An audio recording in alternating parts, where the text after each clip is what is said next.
Kesinlikle fantastik bir manzara olduğunu düşünüyorum. Eminim siz de benim gibi düşünüyorsunuz. Gerçekten çok güzel. Geçen sene keşfetmiştim ben, Lurs Oteli yeni açılmıştı ve bir video paylaşmıştım misafirlerimize. Ancak tabii bir kez daha geldim çünkü burada hem yenilikler var hem de misafir sayımız çok arttı. Benim en beğendiğim, Türkiye'de hem konum olarak hem konsept olarak en özel butik nitelikli tesislenen birisi olan Lurs Oteli bir kez daha anlatmaya başlayacağım. Bana bazen soruyorlar, ya Ersin sen bu kadar otel geziyorsun, yıllardır otellerin içindesin, sen olsan nerede tatil yaparsın dediklerinde ilk aklıma gelen manzaradan birisi bu oluyor ve Lurs Otel'in özellikleri oluyor. Lurs Otel kesinlikle benim için çok ayrıcalıklı bir otel. Birazdan görüntülerini bir kez daha paylaşacağım. Şu anda Dalaman Havalimanı'na ortalama 1,5 saat mesafedeyiz. Antalya Havalimanı'na ortalama 2,5 saat mesafedeyiz ve çok izole bir alanda, inanılmaz huzurlu, sakin, tatili sonuna kadar hissedeceğiniz bir atmosferde size son derece lüks ve konforlu odalar, gerçekten Türkiye'nin en özel dizayn edilmiş odalarından diyebileceğim konsepte bir sunum yapıyor konaklama hizmeti anlamında. Ki odalar arasında terasında jacuzzi'si olanlar, terasında havuzu olanlar veya villa konseptinde olanlar var ama hepsi bu muhteşem manzaraya hakim. Bunun dışında girişten itibaren tatilin sonuna kadar, samimiyetle söylüyorum, memnuniyetiniz için seferber olmuş bir ekip var burada. Gastronomik anlamda çok başarılı bir ekip var.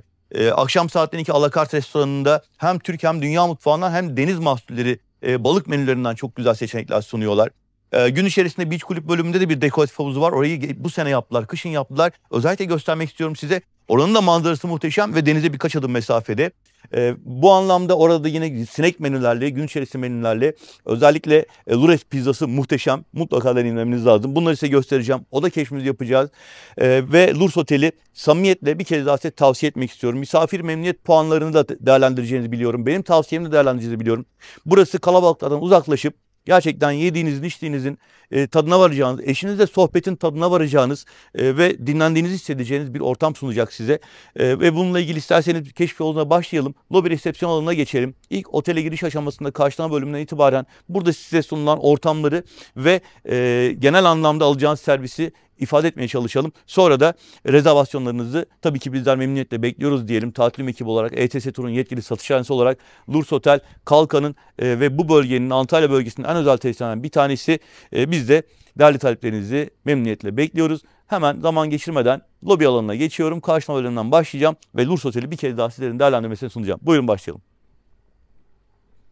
Tabii ki lobi resepsiyonundan başlayacağız. Yani size otele ilk geldiğiniz zaman tesisle ilk tanışacağınız noktayı göstereceğiz. Şimdi burada misafirlerimizin otelin manzara konusunda aslında resepsiyondan başlamak üzere her noktasında eşsiz bir güzel görüntüye sahip olacaklarını da ifade edelim. Şimdi resepsiyon alanı aslında otelle ilk geldiğiniz zaman tanışacağınız ve ilk intibayı sizin için uyandıracak bir nokta olarak ifade edilebilir. Ve Lurs Otel'in resepsiyon alanı son derece şık.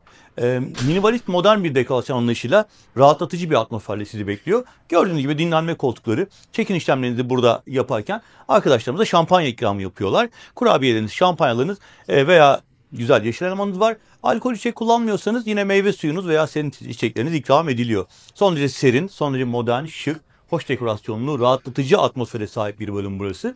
Ve burada Efe var. Buket Hanım var. Onlar size yardımcı olacaklar. Efe dün biz odaya giriş yaparken de yardımcı oldu sağ olsun. Birkaç bellboy arkadaşımız var. Siz işlemlerinizi bitirdikten sonra buggy'lerle hemen odanıza eşyalarınızı transfer ediyorlar. Rutinde olması gerektiği gibi. Bunun dışında birkaç adım ilerlediğimizde Lurs Otel'in kahvaltı sunumunun yapıldığı restoran kapalı bölümü ve teras kısmı var. Şimdi zaman geçirmeden sabah saatleri olduğu için kahvaltı sunumuyla Lurs Otel'in kahvaltı dahil konseptinde sizler için hazırladığı kahvaltı menüsünü göstermek istiyorum. Hemen devam edebiliriz. Omletlerinizi, işte ne bileyim menemenlerinizi ya da sucuklu yumurtanızı ne isterseniz masanıza sipariş verebiliyorsunuz. Buraya geldiğimiz zaman bakın şöyle açık mutfak, bu arada dikkatini çekmiştir. Her şey şeffaf, çalışan arkadaşlarımız şeffaf, ortam şeffaf, tertemiz, pırıl pırıl bir ortamdayız. Lurs Otel'in özelliklerini ifade edeceğimiz noktadan bir tanesi de bu olsa gerek. Burada şarküteri ürünleri var. Az önce bahsettiğim gibi kahvaltı için seçebileceğiniz soğuk ürünleri, soğuk mamulleri kendiniz alabiliyorsunuz buradan. Füme etler, pastırmalar, devam ettiğimizde peynir çeşitleri, Roquefort'undan özel tulumuna, Gouda peynirinden kaşarına, ezinesine kadar her şey var. Burada sıcak ürünler de var yine. Sucuk kızartması, kaşarlı domatesleri, hellim ızgarası gibi seçenekleri buradan bulabilirsiniz. İşte mesela Su böreği de varmış burada. Ama bunlar dışında kendi isteğinizi sipariş verdiğinizde, çok özür dilerim isminizi söyleyemedim.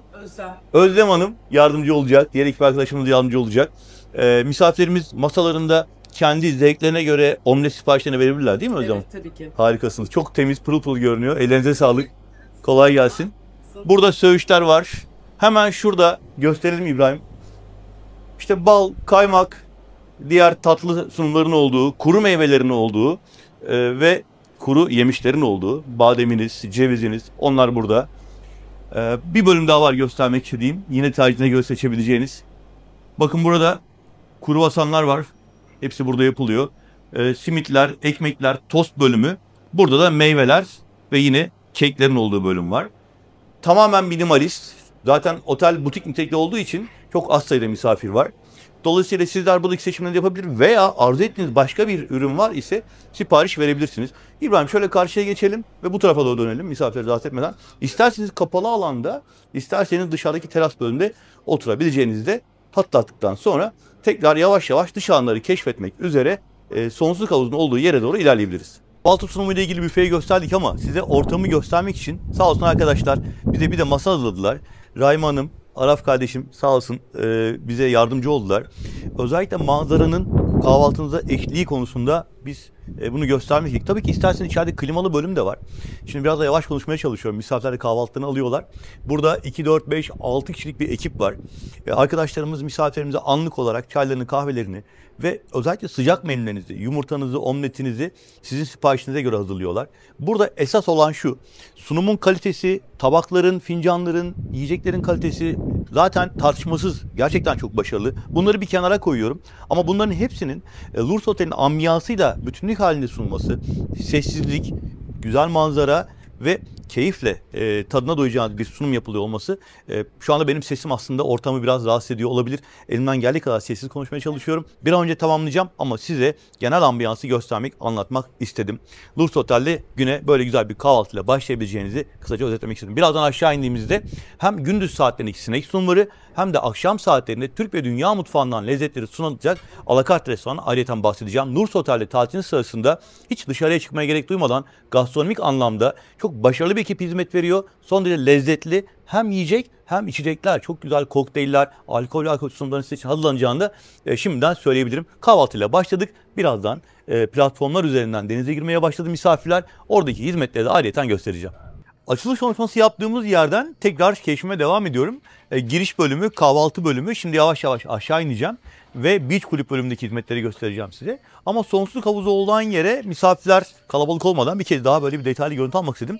Gayet güzel yatak minderli şezlonglar var. Gündüz manzara bu şekilde. Fantastik diye başlamıştım ya, gerçekten fantastik.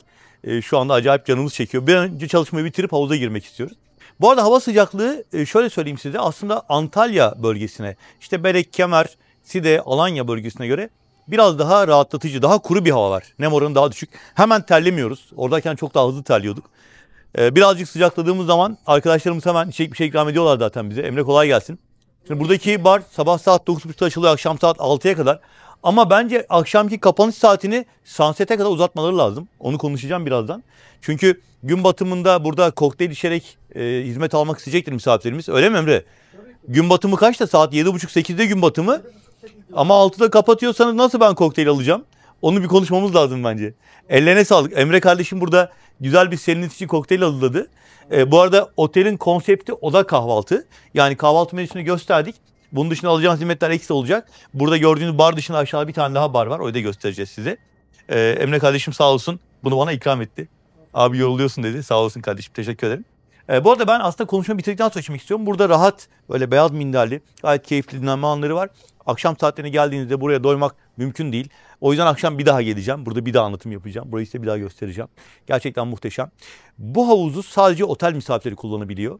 Bunun dışında tesisin beach kulüp bölümünde bir havuz daha var. Birazdan göstereceğim. Oraya günübirlik giriş de olabiliyor.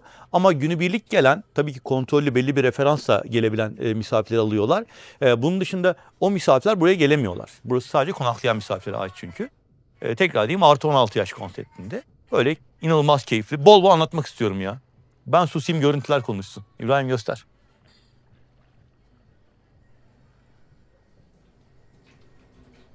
Yavaş yavaş keşfimiz devam ediyor. Ben büyük bir heyecanla aslında sahil bölümünü ve beach kulüp alanını size göstermek istiyorum. Çünkü tatilinizde zamanınızın büyük bir kısmının geçeceği alan işte burası. Açılış konuşmamda Türkiye'de biyolojik değerler açısından en temiz denizlerden birisi bu bölgede demiştim. Kalkan bölgesini işaret etmiştik ve Kalamar Koyu'na artık denize girip serinleyerek bu bölgedeki denizin tadını çıkartarak tatil yapmak isteyen misafirlerimize buradaki şezlong alanlarını göstereceğim. Ama önce çok güzel bir havuz daha var. Geçen seneki videomuzda gösterememiştik.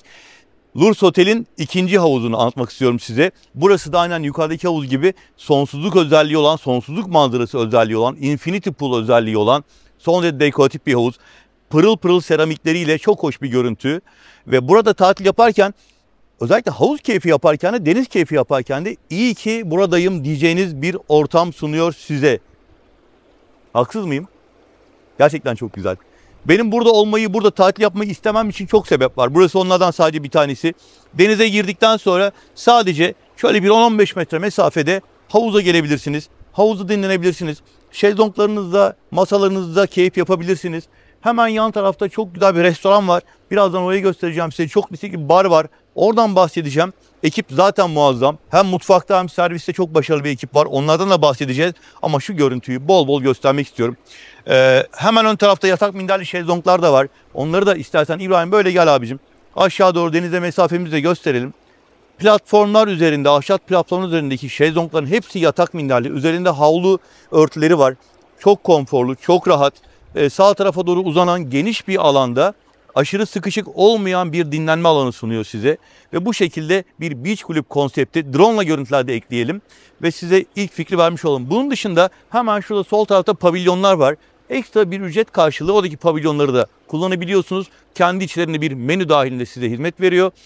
Bu alanda göstereceğim başka bölümler de var. Restoran ve barla ilgili sunumları da göstermek adına turuma devam edeceğim. Bu havuzun yanından ayrılmak çok kolay değil. Güzel görüntülerle sizi biraz baş başa bırakalım. Bir 10-15 saniye sessizlikle sizi baş başa bırakayım. Ben biraz susayım. Bu ortamın ambiyansını size hissettirmek istiyorum.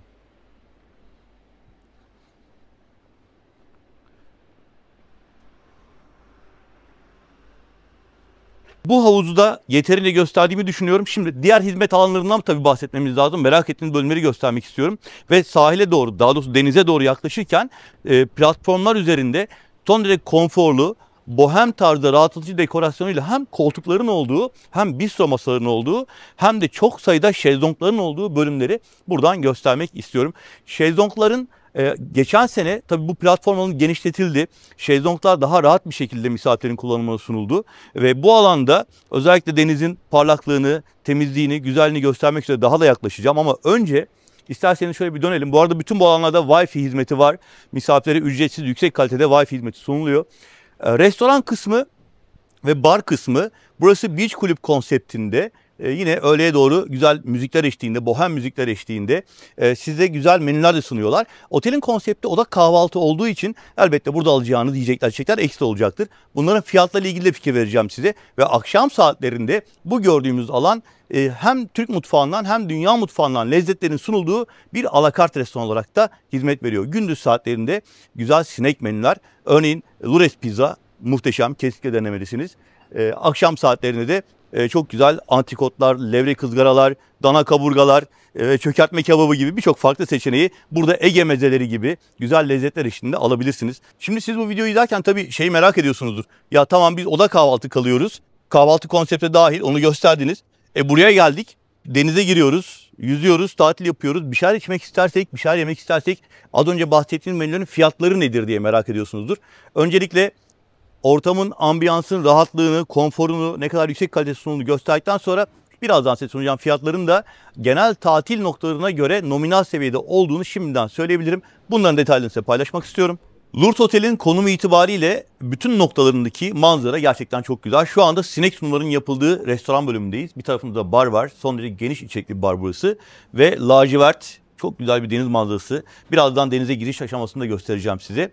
Burada akşam saatlerinde alakart sunumlar, güzel menüler, yine hem Ege lezzetleri hem Akdeniz lezzetleri, Türk ve dünya mutfağından lezzetler akşam menüsü olarak alakart şeklinde sunuluyor. Onun sunumunu isterseniz akşam devam edelim, detaylı gösterelim. Hem menü örnekleri hem fiyatlarını atacağım size. Ama gündüz saatlerinde denize girerken, havuza girerken dinlenmek istediğinizde hem bar hem de sinek sunumlarla ilgili tabii ki bir menü var. Burada ben size hem çeşitleri hem de fiyatları kriter olarak vermek istiyorum. Bu sezon geçerli olan fiyatlar bunlar. Fiyatları değerlendirirken de ben biliyorum aşağıya tabii bir sürü yorum gelecek. Ama tabii ki herkesin beklentisine göre, herkesin kriterine göre biz burada öncelikle bu ambiyansta, bu ortamda ne kadar yüksek standartta, ne kadar kaliteli ve keyif alacağınız bir ortamda menülerin sunumunu gösterdikten sonra seçeneklerden bahsedeceğiz. Bunu siz kendinize göre değerlendirebilirsiniz.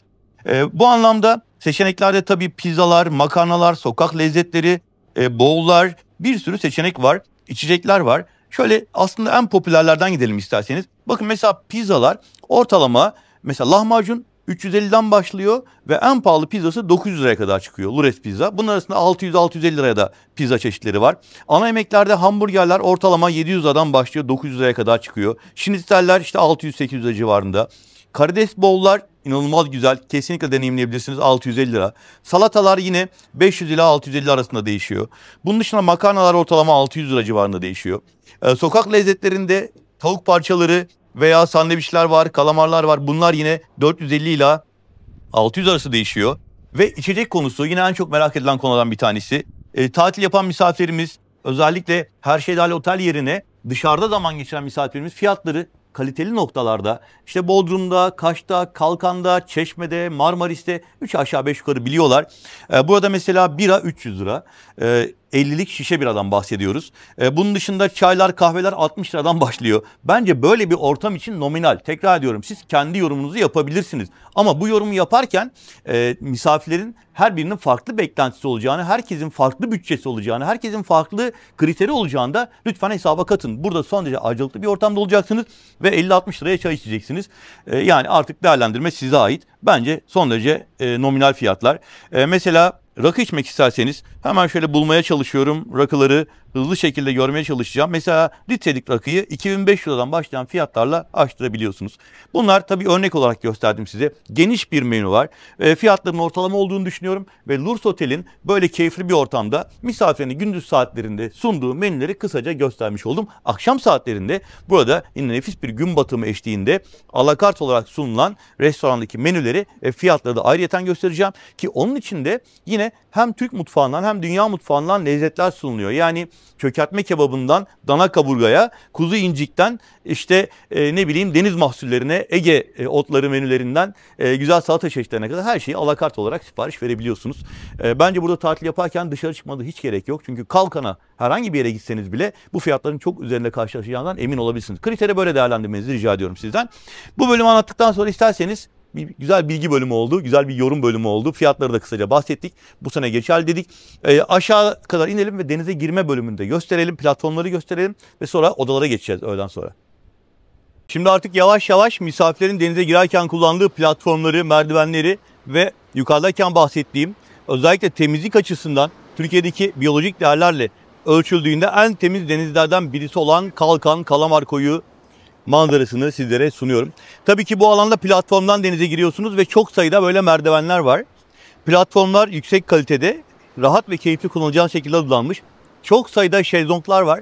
Şimdi bu alan bir beach kulüp olduğu için aslında Kalkan'a geldiğinizde bu alana belli bir ücret karşılığı giriş de yapabiliyorsunuz. Ancak otel misafirleri tüm şezlongları ücretsiz olarak kullanabiliyor. Bunun dışında otel misafirleri için ayrılmış bir alan daha var. Yani günübirlik olarak gelen misafirlerin kullanamadığı hem yukarıdaki havuz hem de sahildeki bir platformda sadece otel misafirlerine ayrılmış durumda. Otel misafirleri burada çok ayrıcalıklı. Ayrıyeten günübirlik giriş yapan misafirlerin de kesinlikle hani aile olması gerekiyor. Otelin bu anlamda belli kriterleri var.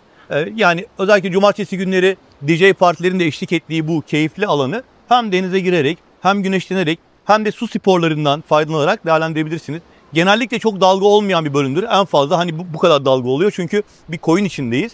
Şu anda dalgalı halini gösteriyoruz ya öyle söyleyelim. Ama gördüğünüz gibi gayet keyifle denizin tadını çıkartıyor misafirler. Kaş Denizi, Kalkan Denizi zaten karakteristik olarak gördüğümüz yapıya sahip. Ve ben de bu şekilde size göstermiş oldum. Şimdi şeyi de göstereyim. Sadece otel misafirlerin kullanabildiği mini pavilyonlar var. Orayı da gösterelim ki en azından bu anlamda bilginiz olsun.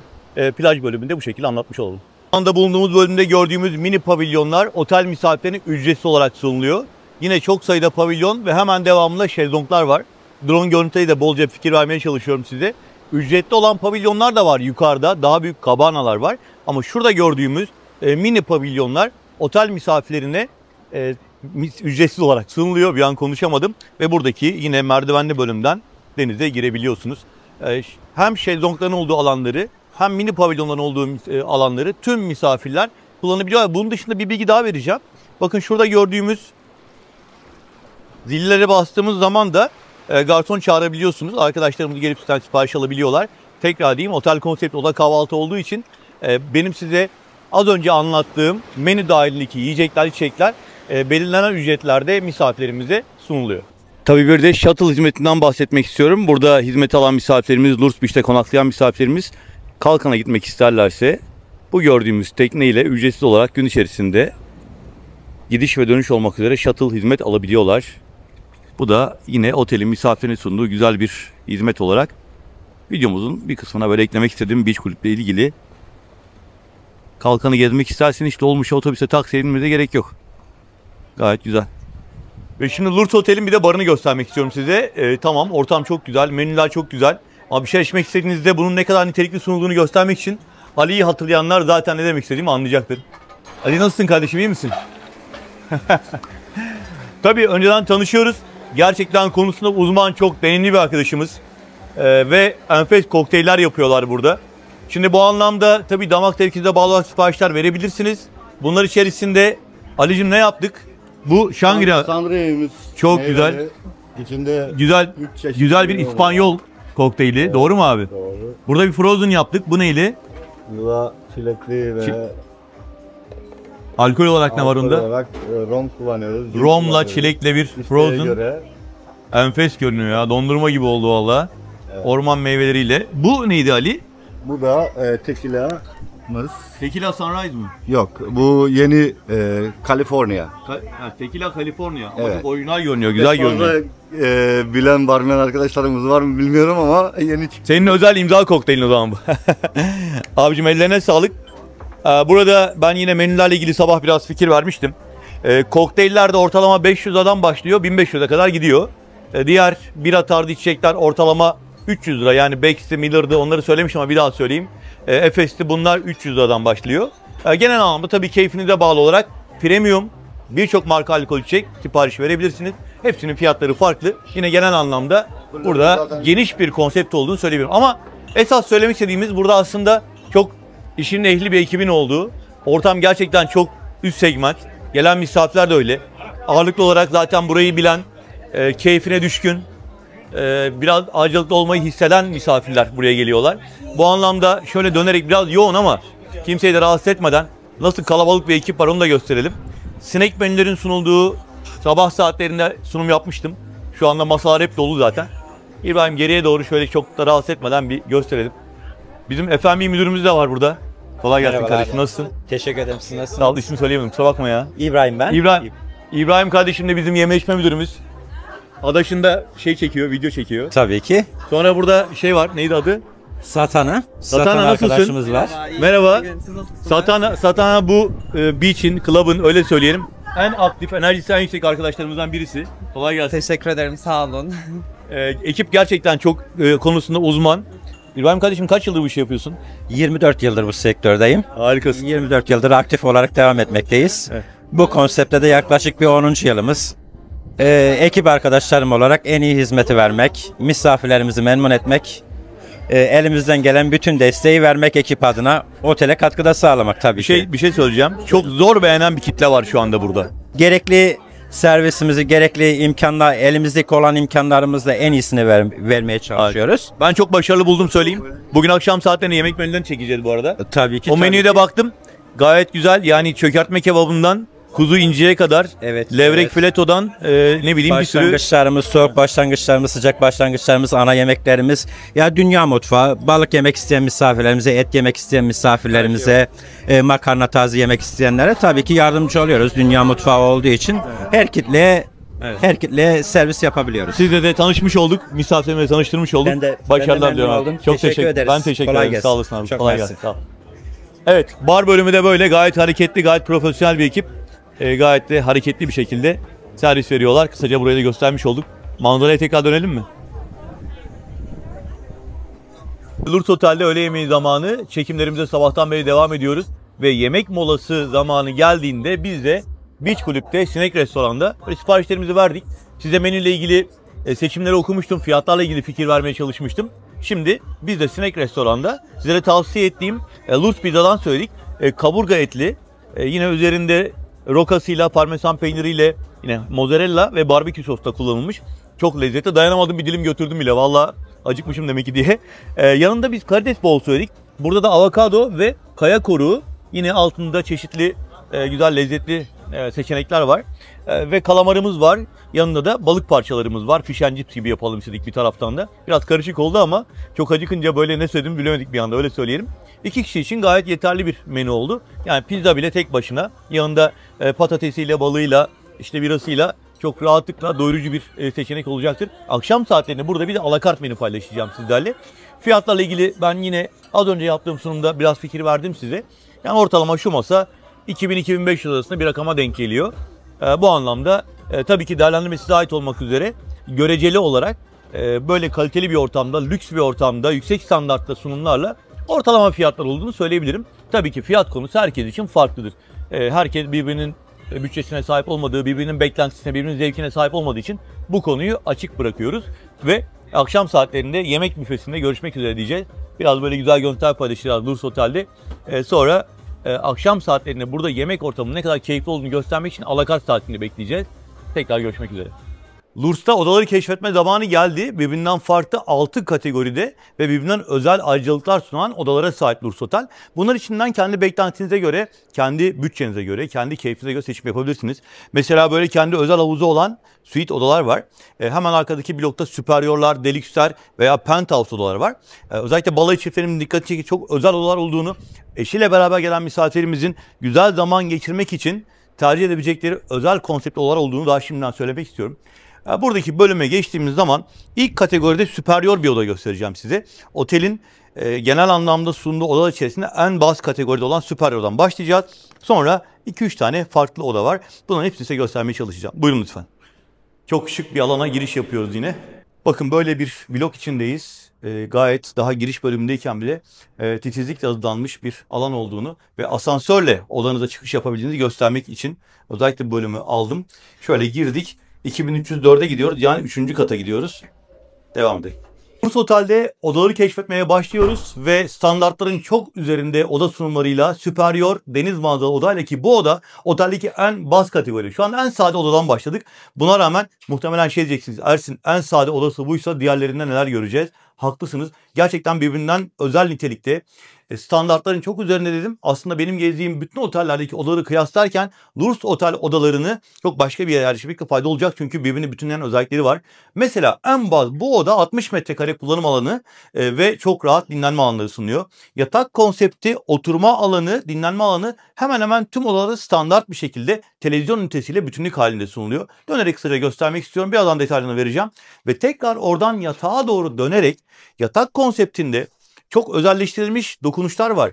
Öncelikle çok rahat, yüksek kalitede bir yatak kullanılmış ve bunun dışında doğal tekstil malzemeleri seçilmiş. Tekstil malzemeleri dokunduğunuz zaman size rahatlık, yumuşaklık ve temizlik hissiyatı verecek şekilde bornozlarla beraber sizi bekliyor. Yatak başucunda ahşap kaplamalar kullanılmış. Yine yumuşak ışıklarla beraber devam eden dekorasyon modern tasarımlı banyoya kadar uzanıyor. Şu elimdekileri bir kenara bırakayım. Bakın burada dönebilen bir banyo aynası, modern diyebileceğimiz yapıda bir banyo tezgahı, Lurs Otel için üretilmiş parabensiz ve alerjen olmayan Eyüp Sabri Tuncer marka ürünler var. Şampuanlar, losyonlar, kaliteli buklet malzemeleri, karartmalı camlarla kapılara ayrılmış klozet ve geniş bir duş alanı. Bunlarla beraber yine yatak başucundan başlayan bu kaplamalar, ağaç kaplamalar dolaplarda devam ediyor. Buradaki dolapta yine terlikler ve kasa mevcut. Buraya eşyalarınızı koyabilirsiniz.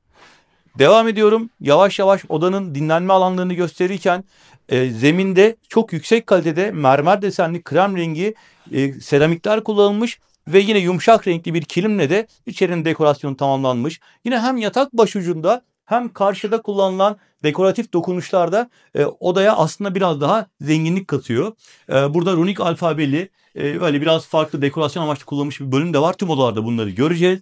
Valiz sehpamız, güzel bir çalışma masası var ama karşısında bir makyaj aynası var. Makyaj aynasının olduğu yerde Yine plaj çantası geri dönüşebilir özellikle olarak sizlere hediye ediliyor. Minibar bölümünde sıcak içecekler, kapsül kahveler, yüksek kaliteli çay çeşitleri, enerji verici, stres atıcı, uyandırıcı gibi, rahatlatıcı gibi çaylar var. Ve suyla beraber bu alan konsept dahilinde her gün kullanılan yerine yenisi konularak sunulurken minibar dolabındaki içecekler ve atıştırmalıklar ise otelin konsepti oda kahvaltı olduğu için ekstra olarak sunuluyor. Fikir vermek adına söylemek istiyorum. Buradaki içecekler, meşrubatlar ortalama 175 lira, alkol içecekler ortalama 300 lira, atıştırmalıklarsa 50 ila 150 lira arasında değişen fiyatlarla sunuluyor. Ama suyunuz, çayınız, kahveniz ikram, onu bir daha söyleyelim.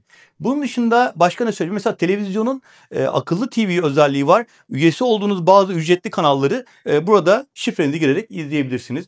İbrahim'i karşıya almak istiyorum. Giriş kapısından genel bir perspektif görüntüyle odaların ne kadar nitelikli, ne kadar ayrıcalıklı bir konseptle hazırlandığını ve hemen belirtmek istedim, çok da teknolojik bu oda. Varlık sistemiyle çalışıyor. Yani herhangi bir kart takmanıza falan gerek kalmadan içeri girdiğiniz zaman ışıklar, prizler, klima otomatik olarak çalışmaya başlıyor. Yani bu da odanın hem lüks hem konfor hem teknolojik olması açısından da bir özellik olarak ne çıkıyor. Şu anda süperyor deniz manzaralı bir oda demiştim. Aslında tesisin genel yapısı itibariyle muhteşem bir kalamar manzarasına hakim olduğunu zaten biliyoruz. Bu oda özelinde şimdi bir de balkonu göstereceğim ki otelde aslında manzaranın tam olarak tadını çıkarmanız için balkonlar da oldukça geniş tutulmuş.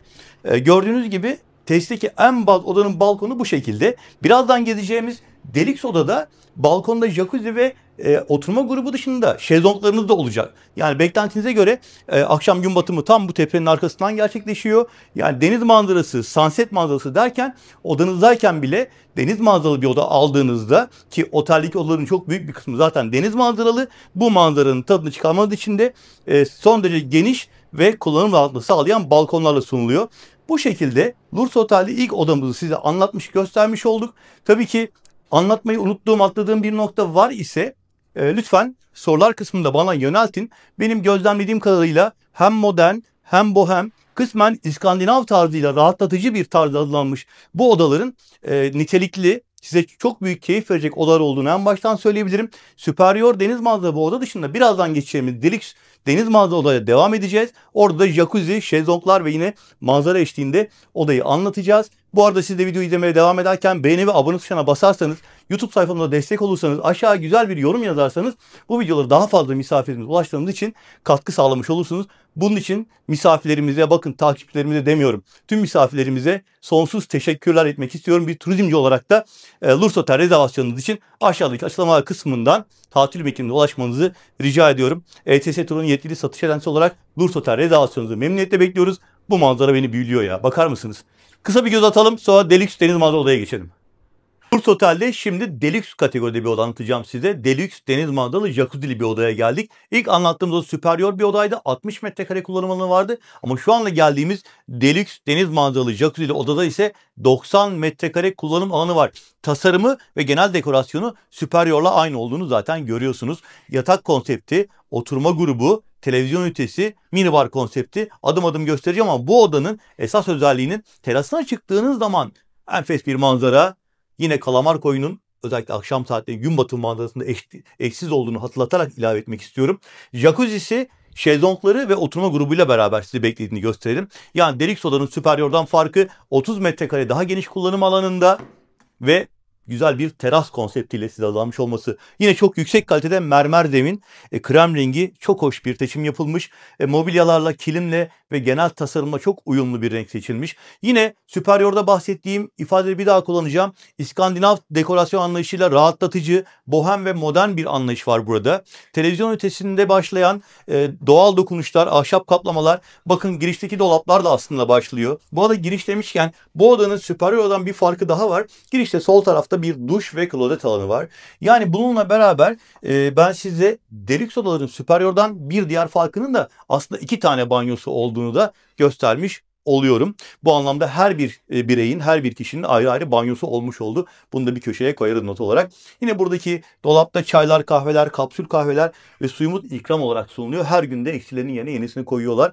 Otelin konsepti oda kahvaltı olduğu için minibardaki ürünler ekstra olacaktır. Ancak tekrar gelen misafirlerimize veya balayı çiftlerimize bazı ikramlar yapılıyor. Bu arada bütün odalarda, az daha söylemeyi unutuyordum, İlk girişte kurabiye ikramı da yapılıyor. Onu da bir not olarak ekleyelim. Yine tüm odalarda olduğu gibi burada da bir plaj çantamız var, plaj havlularımız var. Bunlar önceden hazırlanıyor. Delik soda özelinde kullandığımız tuvalet aynası ve boy aynasının böyle güzel bir konsepti var. Banyo konsepti Superior'la aynı sistem. Yine dönerli bir aynası var. Modern bir banyo. Çok güzel, çok kaliteli bir mermer. Üzerinde yine çok şık, görünümlü bir banyo lavabosu. Eyüp Sabri Tuncer'in parabensiz ürünleri, alerjen olmayan ürünleri. Yine karartılmış camlarla kapılarla ayrılmış duş ve klozet alanı. Yine terliklerimiz kasa burada. Odayla ilgili çok fazla söyleyecek bir şey yok. Doğal tekstil malzemeleri, hafif ışıklandırmalar, yatak başucundan başlayarak odanın her tarafını kaplayan ağaç dokunuşlar, mobilyalar ve televizyon ünitesi. Hemen televizyonun yanındaki yine runik alfabeyle oluşturulmuş dekoratif kabartmalar da dikkatimizi çekiyor. Buradan da artık terasa çıkma zamanı geldi. Ben Deluxe Jacuzzi ile deniz manzaralı odanın esas vurucu özelliğini anlatmaya başlayacağım. Ve muhteşem bir kalamar koyu kalkan manzarasıyla size terasta hem şezlonglarınızın hem oturma grubunuzun hem de masaj özellik çok orijinal bir jacuzzi'nin sunulduğunu göstereceğim. Şimdi bu oda özelinde tabii gündüz saatlerinde böyle lacivert bir denize bakıyorsunuz. Ama akşam gün batarken de hemen karşımızda tepenin arkasından eşsiz bir sunset'in size eşlik edecek bir özellik olduğunu anlatmak isterim, söylemek isterim. Bunu da not edelim lütfen. Jacuzzi keyfinizi yaparken, sohbet ederken, dinlenirken gün batımı manzarasına doyamayacaksınız. Bunu da Lurs Otel'in konaklayan misafirlere doğanın sunduğu güzel bir ayrıcalık olarak not edebiliriz. Gün batımı manzarasını unutmadan bir kez daha atlatalım. Böylelikle Lurs Otel'de ikinci oda kategorimizi anlatmış olduk. Superior'dan sonra Deluxe odamızı da anlattık. Unuttuğum, atladığım, sormak istediğim bir şey varsa sorunuzu memnuniyetle bekliyoruz. Şimdi bir başka oda kategorisine geçmek üzere keşfimize devam ediyoruz. Lurs Otel'in manzarası en güzel odasına getirdim. Uçsuz bucaksız bir deniz manzarası sizi bekliyor burada. Penthouse kategori odadayız. Balayı çiftlerimiz hazırsa yatağımızdan nasıl bir manzara beklediğini önce göstermek istiyorum size. İbrahim şöyle yastıkların olduğu yere doğru yapışalım. Oradan şu manzarayı bir gösterelim. Sonra terasa çıkalım. Bu videoyu anlatmaya, bu odayı anlatmaya terastan başlayalım. Hakikaten gemide gibiyiz ya. Müthiş. Bu odayı geçen videomuzda da anlatmıştık. Yani bir odanın manzarası ancak bu kadar güzel olabilir. Ve burada çok nitelikli, çok güzel masaj özellikli bir jacuzzi var. Çiftlerimizin bu olayı çok beğeneceğini düşünüyorum. Kesinlikle burada tatil yapmayı herkes ister diye ben bunu bir öngörüsel olarak tabii ki. Burada şezlonglar var. Gayet güzel. Havlularla biraz rüzgar havluları rahatsız etmiş ama önemli değil. Güzel burada bir oturma grubu var. Burada muhtemelen hani denize girdiniz, havuza girdiniz. Lurs Otel'de İbrahim gel aşağıya buradan bir daha gösterelim abi. Sonsuzluk havuzu buradan görünüyor birinci havuz. Hakikaten muhteşem bir manzara. Burada keyif yaptınız ve odanıza çıktınız. Muhtemelen odanızdan da pek ayrılmak istemeyeceksiniz. Şimdi ben terastan başladım olayı anlatmaya ama bakın odanın içinde ne kadar güzel ayrıcalıklar var. Mesela yatakta kullanılan malzemeler de aşağıdaki Superior ve Deluxe odayla aynı. Yani olabildiği kadar doğal ürünler, tekstil malzemeleri, doğal desenli yastıklar kullanılmış. Bunun dışında bu oda özelliğinde aslında çok farklı bir durum var. Şöyle uzun uzadıya göstermek istiyorum. Burada büyük bir yemek masası koymuşlar. Ve geniş bir oturma alanı var. Yani aslında bu oda 2 kişilik bir oda. Ama hani bir arkadaş grubuyla falan geldiyseniz, diğer odalarda kalan arkadaşlarınız varsa burada güzel hani oturup sohbet edebileceğiniz, yemek yiyebileceğiniz bir ortam oluşturulmuş. Televizyon ünitesi, oturma grubu yine diğer odalarla aynı tarzda seçilmiş.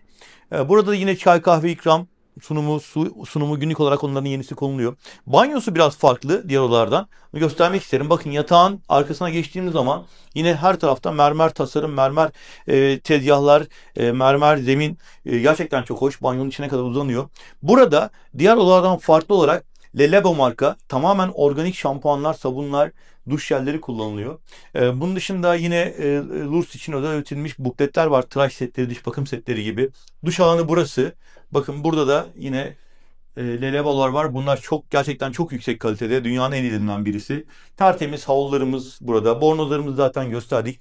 Ve Penthouse odanın özellikle balayı çiftlerimize ne kadar acılıklı bir ortam sunduğu konusunda zannediyorum hemfikiriz. Yani o kadar acılıklı bir oda ki burada sadece çıkıp şöyle şezlonglarınızda, sandalyenizde dışarıda manzaraya baksanız bile birkaç adımda yatağınıza ulaşabiliyor olmanız, sonra birkaç adımda banyoya geçebiliyor olmanız, birkaç adımda koltuklarınıza yerleşip televizyon izleyebiliyor olmanız ve bunların hepsini böyle eşsiz bir manzarayla birlikte yapmanız gerçekten çok büyük bir acılık.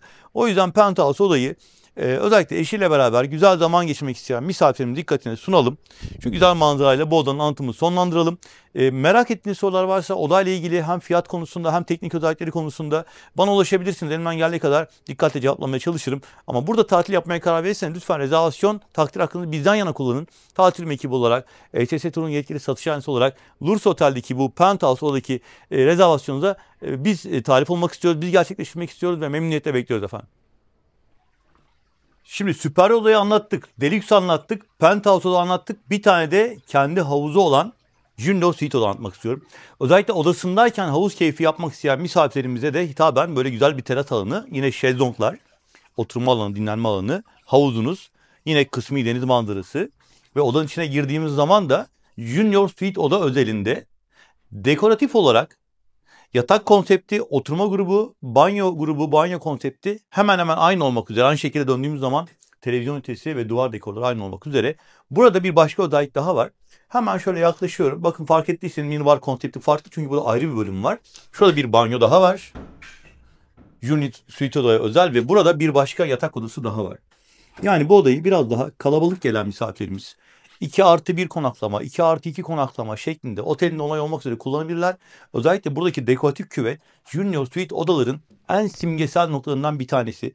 Tamamen bohem diyebileceğimiz rahatlatıcı bir atmosferde ve farklı bir konsepte adanmış yatak içeriği var. Duvar dekorları, dolapları gerçekten çok keyifli. Küveti lütfen unutmayalım. Bu odanın en çıkan özelliklerinden bir tanesi o. Bunun dışında yine çay, kahve, kapsül kahveler ikram. Buradaki banyodan bahsettik. Burada da Lelebo marka şampuanlar, duş jelleri kullanılıyor. Onlar da yine alerjen olmayan dünya markası. Gerçekten çok kaliteli. Ve hemen bu bölümde yine yukarıdaki odalarda, deluxe'lerde, süper oda gösterdiğim gibi aynı konsepte banyo. Yine dönebilen banyo aynası, mermer zemin, mermer banyo tezgahı, yine duvarlarda ahşap kaplamalar, aynı şekilde modern diyebileceğim ışıklandırma ve tablolarla beraber genel olarak Junior Suite odayı da biraz daha kalabalık ailenin kullanımına sunabiliyoruz.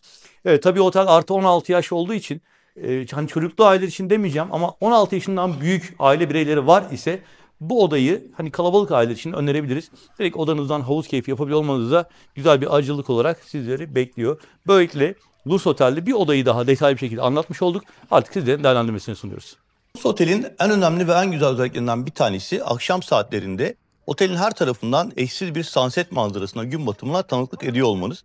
Yine gün içerisinde birkaç defa anlattığım bu sonsuzluk havuzunun eşsiz manzarasıyla beraber rahat bir şekilde dinlenirken, keyif yaparken dilerseniz hemen arkanızdaki spa merkezine geçebilirsiniz. Burada öncelikle spor yapan misafirlerimizin spor programını aksatmamak için kullanabileceği, yeterli diyebileceğimiz ölçüde hem kardiyo aletlerinin hem de pres aletleri, istasyonlar ve dumbbell setlerinin olduğu bir fitness center var. Ve buranın da manzarası yine her yerde olduğu gibi çok güzel bir deniz manzarası. Bunun dışında şöyle ilerleyerek göstermek istiyorum.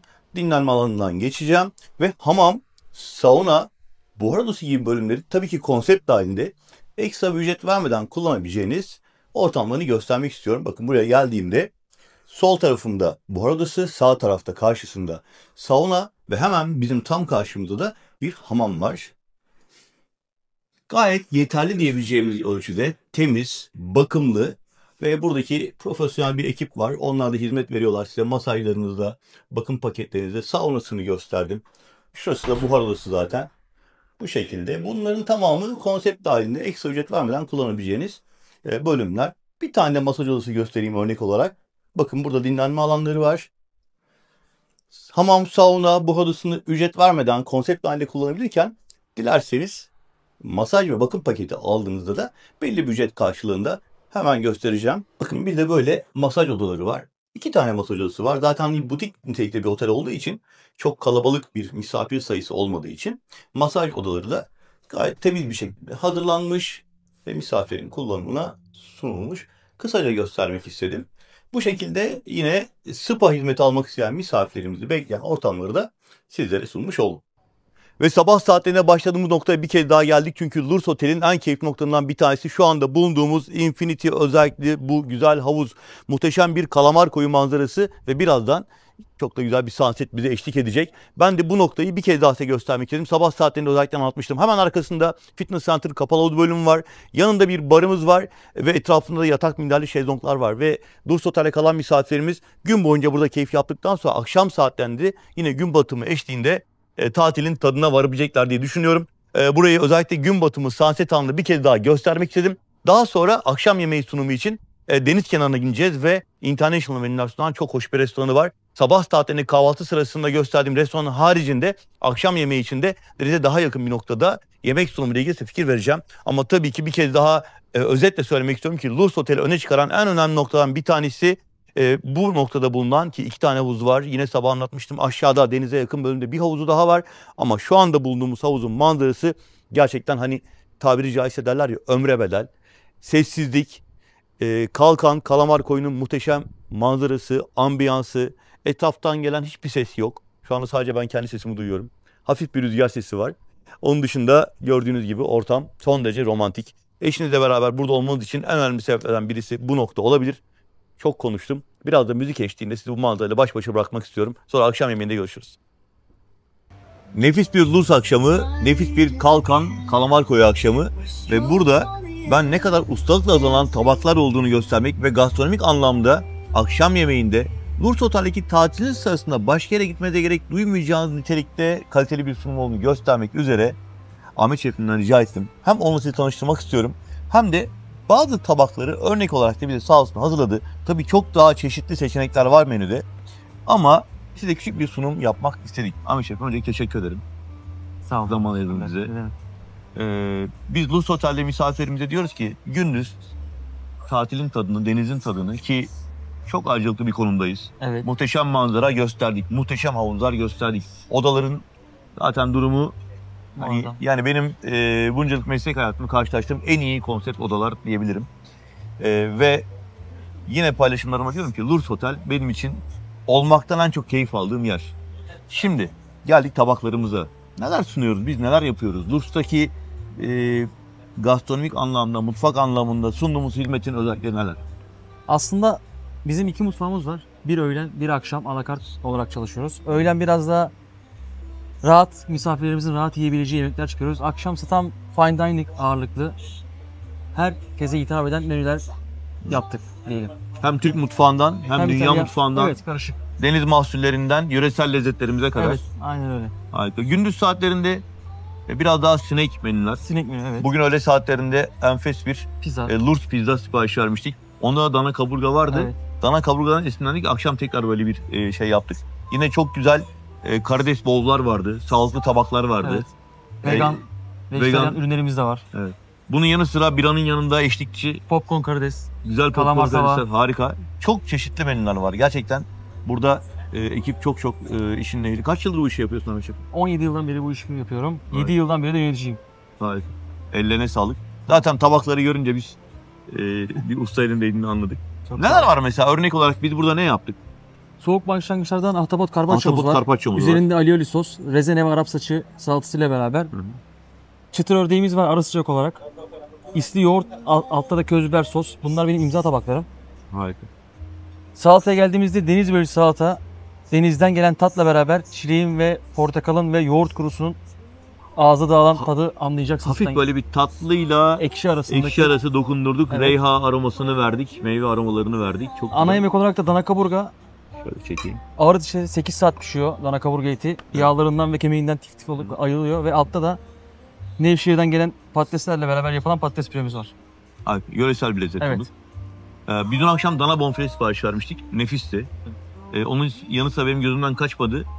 Mesela kuzu incik vardı. Kuzencik, kuskus altta. Harika, o da çok güzeldi. Sonra deniz mahsullerinde somon, levrek, Evet. ızgara çeşitleri zaten var. Yani siz de aslında Lurs Otel'de akşam yemeğinizi tam olarak bir fine dining konsepti deneyimine yaşayacağınız şekilde sunuluyor.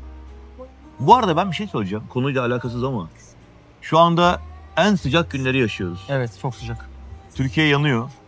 Herkes isyanlarda. Evet. Biz şu anda burada terlemeden, gömleğimizle, klimasız, denize birkaç adım mesafe, dalga sesleri. Evet, Bu da ayrı bir güzellik. çok güzel. Kalkan Lurs Otel'in konum ayrıcalığıyla böyle güzel bir ortamı var. Amcacığım çok teşekkür ederim. Çok sağ olun. Biraz yorduk, zahmet verdik size. Evet. Benim davetimi kırmadı sağ olsun. Dedim ki o kadar güzel tabaklar geliyor ki. Mümkünse ben daha önce tanışmamıştım. Biliyorsunuz otelleri gezerken biz yıllardır şeflerimizle de artık dost oluyoruz, arkadaş oluyoruz. Sağ olsunlar onlar da bizim misafirlere anlatmak istediğimiz hizmetleri daha iyi özetleyebiliyorlar. Siz buraya geldiğiniz zaman tabii damak zevkinize uygun olmasını istediğiniz farklı menüler varsa Ahmet Şef'im de yardımcı olacaktır. Tabii ki de. Her zaman. Çok teşekkür ederiz. Çok sağ olun. İyi ki geldiniz. Çok sağ olun. Ben bu arada şöyle bir söz vermek istiyorum. Lurs Otel'e geldiğinizde bunu kendi adıma deneyimlediğim, yaşadığım ve hissettiğim için söylüyorum. Lurs Otel'e geldiğiniz zaman akşam yemeğinde ki gündüz de öyle. Önünüze gelen hiçbir şey tatsız, lezzetsiz, kalitesiz olmayacak. Seçilen malzemesi, pişirme şekli, tabaklaması her şey gerçekten diğer arkadaşlarımız da ustalıkla işlerin başındalar. O yüzden ben de böyle bir kendi adıma gözlemlerime ve deneyime dayanarak Lurs Otel'in mutfağıyla ilgili böyle bir sözde bulmak istiyorum. Tabii ki Ahmet Şef'ime güvenerek. Çok sağ olun. Çok teşekkür ederim abi. Sağ olasın. Sağ olun. Lurs Otel'de keyifli bir akşam yemeğinde ortam ve tabaklarımız Ahmet Şef'le tanıştık. Artık bundan sonra sizlerin buradaki keyifli tatillerinizi dileyerek tabii ki rezervasyonun içinde biz tatil ekibimizi takdir etmenizi rica ediyoruz. Biliyorsunuz ETS Tur'un yetkili satış ajansı olarak rezervasyonunuzda biz talibiz. Bütün çalışmaları, bütün amaçları bu amaçla gerçekleştiriyoruz. Bir de reklam almış oldum araya ama hani bu sunumlarımıza istinaden rezervasyon yaptırırken de bizi unutmazsanız çok memnun olurum. Lurs'a geldiğiniz zaman da bana haber verin. Küçük de olsa bir ikram yapma şansımız olsun sizlere. Bu arada yine bir parantez açacağım kapatmadan önce. Şimdi aklıma geldi. Tabii Lurs Otel oda kahvaltı çalışan bir tesis. Sabah kahvaltısını zaten gösterdik. Akşam yemeğinde de gündüzde olduğu gibi tabii menüler ekstra. Misafirlerimiz de fiyatları merak ediyorlar. Ben tabii tek tek her şeyin fiyatını söylemek çok mümkün değil ama mesela soğuk başlangıçlar, ara sıcaklar 400 ila 900 lira arasında değişen fiyatlarla, ana yemekler 800-900 lira ile 1500 lira arasında değişen fiyatlarla, yine salatalar 400 ila 600 lira arasında değişen fiyatlarla ve bu fiyatlar Kalkan için ki Kalkan gerçekten çok elit ortamlar sunan restoranları barındırıyor. Bodrum'da, Çeşme'de çok kaliteli, çok şık restoranlarla kıyaslanabilecek bir kalitede ama fiyat bakımından tabii ki göreceli. Herkes kendine göre, kendi bütçesine göre ürün yapacaktır. Bunu da biliyorum. Ama bence nominal rakamlarda sunuyorlar. Alkol içecekler de öyle. Mesela biralar ortalama 300 lira. Burada bir rakı açtırmak isteseniz ortalama 2500-3000 lira gibi rakamlara rakı açtırabiliyorsunuz. Evet, bunları fikir olarak verdim. Artık değerlendirmesi size aittir. Lurs Otel'de eşinizle baş başa çok keyifli bir tatil yapacağınızı ve genel bilgilerimin bu şekilde olduğunu size aktarmak istedim. Görüşmek üzere.